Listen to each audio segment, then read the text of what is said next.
Hey YouTube, this is TCA Gaming. I have a PSA return here for you. The first box of stuff that I'm going to show you is either in my personal collection, or it's going to replace one, or it's going to be for a collection that I'm working on. And then I've got two more shoe boxes after this that I'm going to show you that could be up for sale if you want to make an offer on something. Otherwise, it should be up on eBay here in a little bit. So we'll go ahead and start into it. We've got first up a Bumblebee Pikachu Gem Mint 10. I've had so many of those graded, most of all of them come back Gem Mint 10, but never kept one for my personal collection. Same thing with the Articuno, then Cool Porygon, which I was hoping to get 10 on that one, but of course I didn't. I sent in a few of them. Surfing Pikachu 10. Then we got a Snorlax Z, Electabuzz. It's a Gem Mint 10. Might have a little extra glare because I do have these in perfect fit cases. I was pretty happy to get a Gem Mint 10 on the Dark Persian. Those are a little tougher to get. I've got several more of these Aerodactyls that I want to send in. I struck out on 10s for both the brown and the gold, but hopefully soon we'll get one of those. Got a Charizard here from Dragon Majesty. I had several 10s. In fact, let me just make sure everything on there is a PSA 10. There we go. Put that right back in there. Had to take out the first edition Charizard, but I think that was the only one on there that wasn't a 10. Next in we got Fossil Articuno. It's a Mint 9. Aerodactyl Mint 9. Going into base set, Mint 9. I think a few of these from the base set were cards that I may have already shown, so if I show something that it doesn't have 422 as the first three numbers, it may have been from another video, but I think base set was the only set that had some cards like that. You wouldn't think that an 8 Magneton would be in my collection, but for some reason I'd never set back any PSA cards, so I'm starting pretty fresh on that for a lot of the unlimited sets. Got Raichu, there's a 9. In fact, I think the only 10 I have in it is this, which is of course the Charizard. This one I know has been shown in another video before. Clefairy, I think that's a little bit older one. Same with most of the ones that are getting ready to come up, I believe, for base set anyways. And then after that, we should be good. Champ 9, and Mewtwo 9, Nidoking, 9 Tails. This is all just regular unlimited base set. No 1999, 2000 or anything special like that going on here. Put these back into the box. We're going to jump into the Neo series from here. I'm not going to show anything from Gym Challenge, I believe. Alright, so we got Neo Genesis. We've got a first edition Azumarill Mint 9. Got the Feraligatr 8. Heracross 8. Lugia an 8. Meganium an 8. When I saw that I had a Meganium PSA 10, I was really hoping it was this one, because this one is way more expensive than this one at 10. In fact, I think this one's about 10 times the price of what this one is. Even still, a Gem Mint 10 on any holographic from under Wizards of the Coast is a good snag. We have an 8. Got Typhlosion, Mint 9. Got Lugia, 8.5. One of those things where it's like, couldn't you just made it a 9? But, yeah, I guess I'm happy that it's not an 8. Those mixed feelings things. Got an unlimited Pichu, near Mint 7. I guess I didn't have one of those in my collection already set up. Otherwise, 7s wouldn't normally make it, but I'd rather have it there than have a hole. Got Magnemite, Mint 9. Got Poliwrath. These are some first editions, filling in some holes for my sets. Got Ursaring. Neo Discovery is basically the least favorite Neo set, or least popular Neo set out there. Got the Gem Mint 10 there. But to me, it's got a lot of good artwork. It's just it doesn't have the shinings, and it wasn't the first Neo set. Got a Gem Mint 10 on the Dark Ampharos. I'm not sure why, but Neo Destiny Hollows are a whole lot easier to grade Gem Mint 10 than Neo Genesis, Discovery, or Revelation.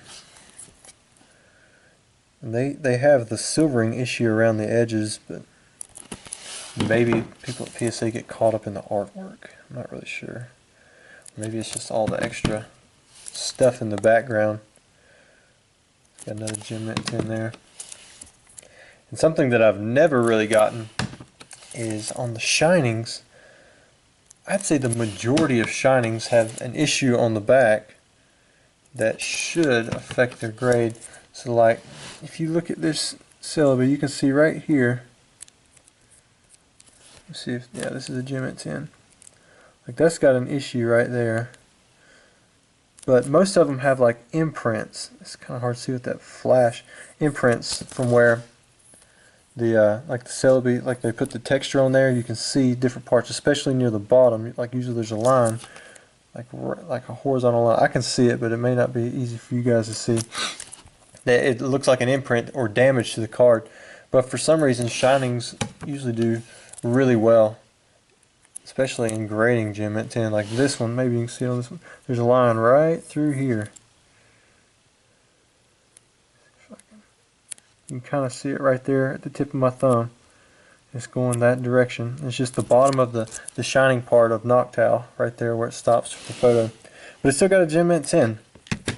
And I'm kind of glad that PSA overlooks that because it's not really damaged. It's on most of the shinings, and you can get them straight out of the pack like that.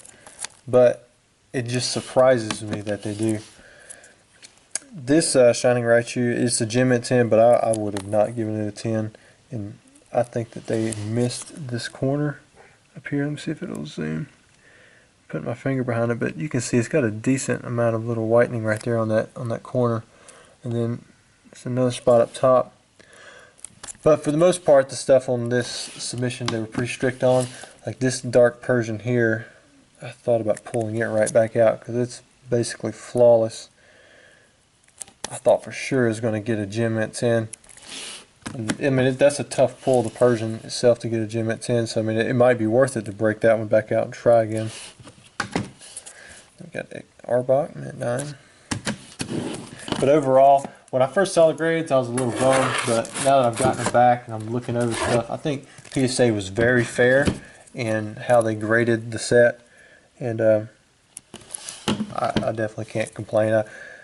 I don't know if I would have given all the same grades, but they're my cards. If it was me grading all of my own cards, then they wouldn't have the same value as a third-party company grading them. Moving on to Expedition. Probably one of the better grades right here. Got a Gem Mint 10 on the Mewtwo. Which I imagine these aren't too hard to get, but I really like that artwork. It's one of my favorite artworks in the entire game. I remember I actually opened up some Expedition packs while I was in college. This was probably around 2010. I remember looking on Craigslist and someone had, it's like 23 packs, and they sold me the packs for $1 each. I went and met them, I picked them up. They had the original box and they had 23 packs in there, and I just busted them all open. I got some hollows and stuff, and I ended up selling some of those hollows for like $2 a piece. But that's the way it was back then. Everything, basically anything that you wanted, I mean, you could find for really cheap. That if it come out of a pack, anyways. Even first edition Charizards were under $100. But that was when Yu-Gi-Oh was pretty big too. I mean, Yu-Gi-Oh is still big now, but it had taken a lot of the collectors.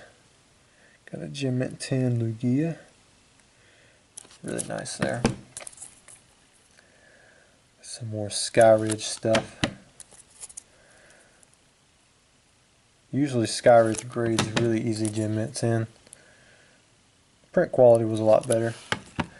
But I think one of the issues I may have had on getting more Gem Mint 10s on my e-reader stuff was the fact that I had cards like the Dragon Majesty Charizard in with this same submission, so they probably were looking, if it was the same couple people grading the same cards, or like in my submission, then they would probably see something like that has flawless corners, and like, okay, I'll give that a 10, and then they'll come across some of these and be like, oh, I'll say a little white nick on that, so I got to make sure to take off for that because it's not as good. Whereas I think if you send them all in together, or if you send them in separately, like just the reader stuff, they're gonna find the better cards and give those Gem Mint 10s. But that's just my opinion. I don't really know how they do that stuff. But I try to keep my English and Japanese submissions separate, just because Japanese stock is so much better. Here we've got a Celebi Gem Mint 10. See that artwork? Sorry for the glare. Got a Crobat. Then we got Golem. We have a Ho-Oh.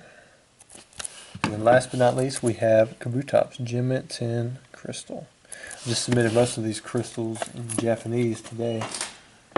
Hopefully it won't take 85 business days, but who knows, right? So none of that stuff in that video was really for sale. I mean, if you make a crazy offer, sure, but not really. Now, I've got a couple more boxes. Any of this stuff in here, you see, if you want to buy, I mean, you're more than welcome to. But I will tell you, as you're watching this video, a lot of this stuff is duplicates. Like I may have sent in 3 or 4 of a certain promo or something. Instead of starting out with the promos this time, looks like we're going to be a Neo Revelation. So we got Suicune. Got Shining Magikarp.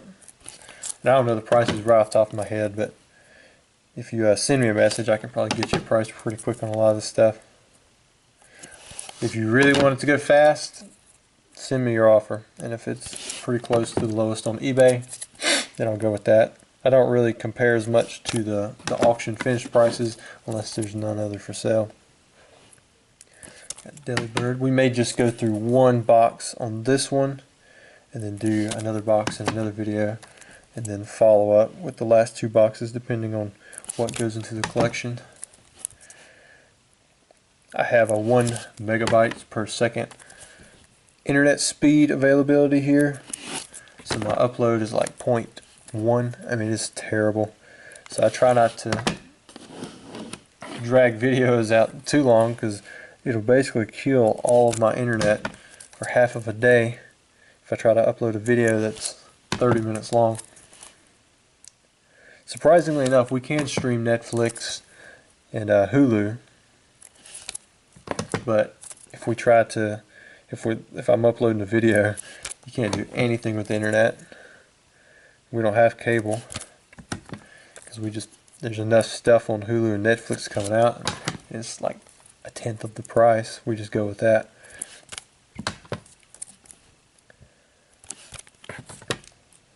This one, I thought it was going to be a 10 too. I had a guy looking for the 10 that was in my last submission, but it got the 9. Apparently that's a hard pull.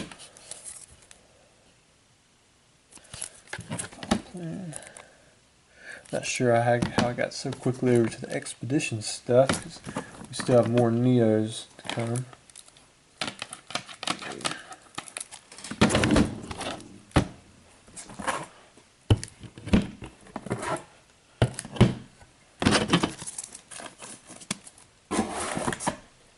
Alright, back to Neo Revelation.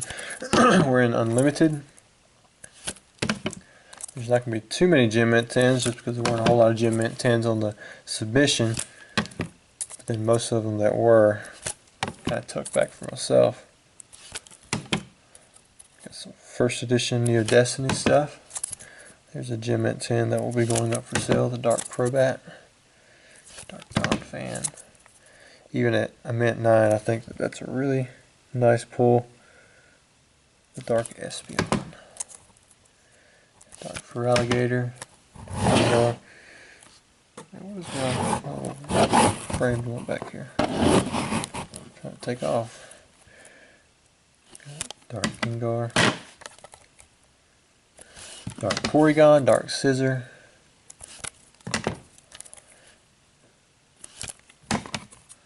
And I saw Troll and Toad was like selling this thing for 125 bucks ungraded. It's kind of crazy. Troll and Toad can be really cheap, you know, the cheapest of the cheap. But then you get into the higher end stuff, they've got pretty high end prices. But I will say this: if you start buying their more expensive stuff, they pay a lot more attention to condition. Usually the quality's pretty good. A lot of the stuff that I sent in from this submission, it was, you know, rated as near mint, but a lot of it come back as 8s and 9s. I don't think I got too many 10s from them. That's gonna be, I mean, that's always tough, especially when you're coming from a place that kind of stores their cards without cases and they ship them without cases, and they're stored with, you know, probably thousands of different people's collections coming in all together, and they all get shuffled around.